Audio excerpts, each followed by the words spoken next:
Today I am reviewing your model airports. Last week, San Luis Obispo Airport was voted as the best model airport and therefore will progress to the grand finale. Comment down below what model airport featured in this video deserves a spot in that finale as well. Here we have St. Barthélemy International Airport, located on the Caribbean island of St. Barthélemy. It consists of a huge apron and a runway. St. Barthélemy is of course famous for its very steep approach over a hill. Therefore it's really a missed opportunity for you to recreate that on your model airport. Though I believe still you did a great job, as there is a nice amount of ground service equipment like this baggage equipment and fuel truck driving around on your airport. The markings look really neat, and what I also very much like are the taxiway outlines, which you have very nicely created. The terminal beautifully lights up at night. He used the Gemini Jet's terminal, which comes with pre-installed lights, though it does come at quite a hefty price. Next we move on to definitely the most tropical place in Denmark, called Palma Del Costa Airport.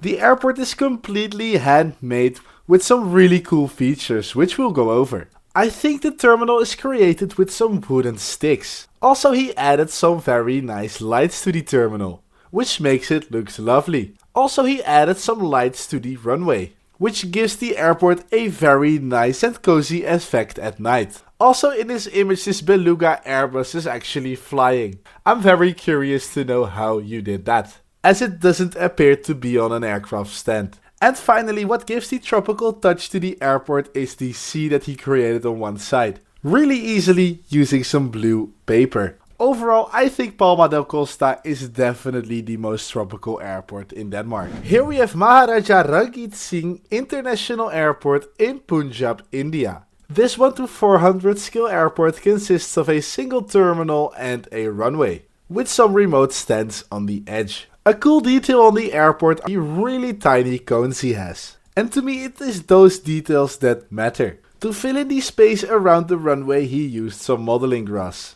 which looks very neat and realistic. To add an extra touch to the modeling grass, you can consider adding grass tufts. By adding a few of these tufts here and there, you add an extra twist to the otherwise plain modeling grass. They can be bought for quite a cheap price on, for example, Temu. Next we take a look at Alghero Fertilia Airport in Sardinia, Italy. And it's got a bunch of modeling grass. I definitely agree that he nicely filled up the empty space on his airport using the modeling grass. Though I have an idea for this airport. If you move the runway a bit to the left, that would open up even more space towards the terminal and aircraft apron side. That would mean that you would have a lot of room for example, remote stands in this area, meaning you could fit more aircraft models on your airport. Though I understand it's quite a lot of work if you want to do that now.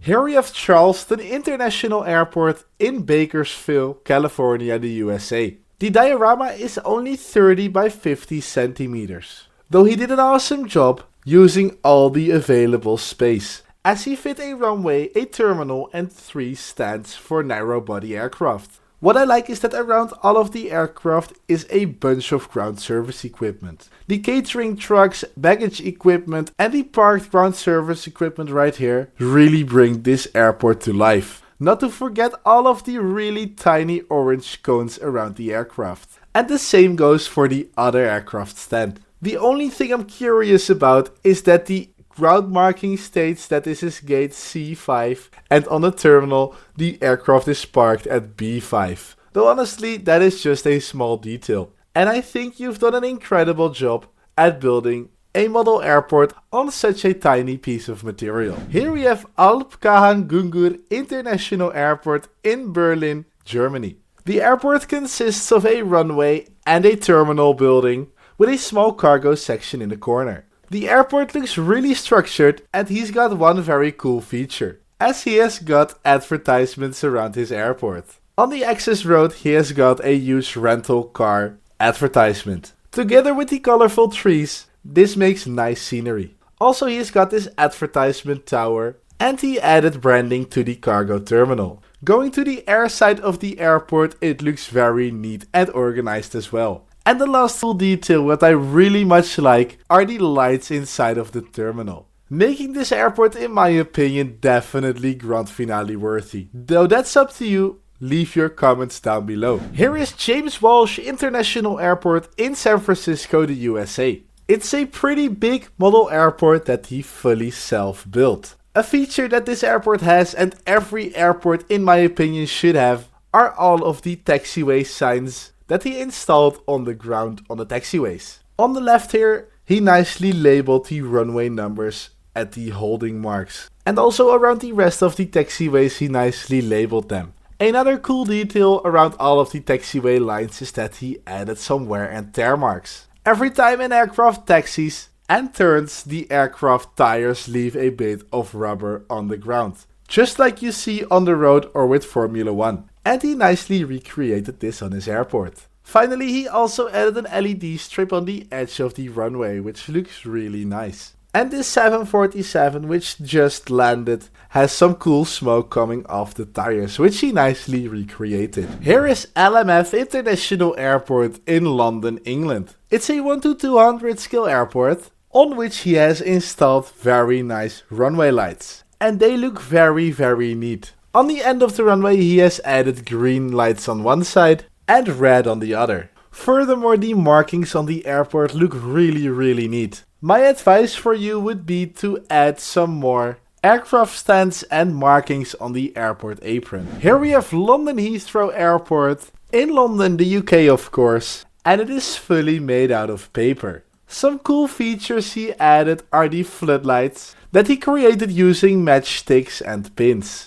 And also I think that the UK flag on top of the terminal stands really nice. I believe that if you add some more ground service equipment or you create a jet bridge from the terminal to the aircraft, this tiny airport will look incredible. This is Dubai International Airport located in Dubai, the UAE of course. It's a 1:200 scale airport and he actually recreated the Dubai airport terminal, at which he has done an incredible job because the terminal looks fantastic.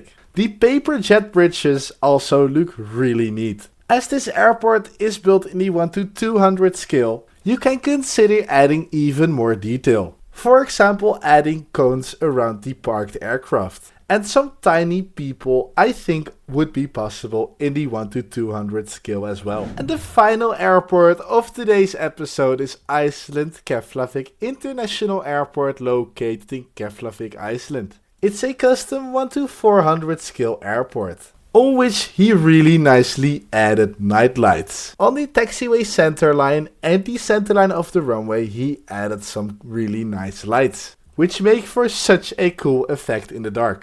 And I'm pretty sure these floodlights are also LED powered, so they could work as well. You did a really cool job on the lighting, though I think the terminal can still have some work. Consider adding windows, an air traffic control tower, by for example taking inspiration from the actual Keflavik airport, as I see a lot of opportunities also with more lighting in this image for you. And that is it for this episode of Model Airport Reviews. Comment down below which airport you think deserves a spot in the grand finale. Then I would like to thank you for watching. I wish you a very happy 2025 with all the best wishes and safe flights. And I will see you in the next video in the new year.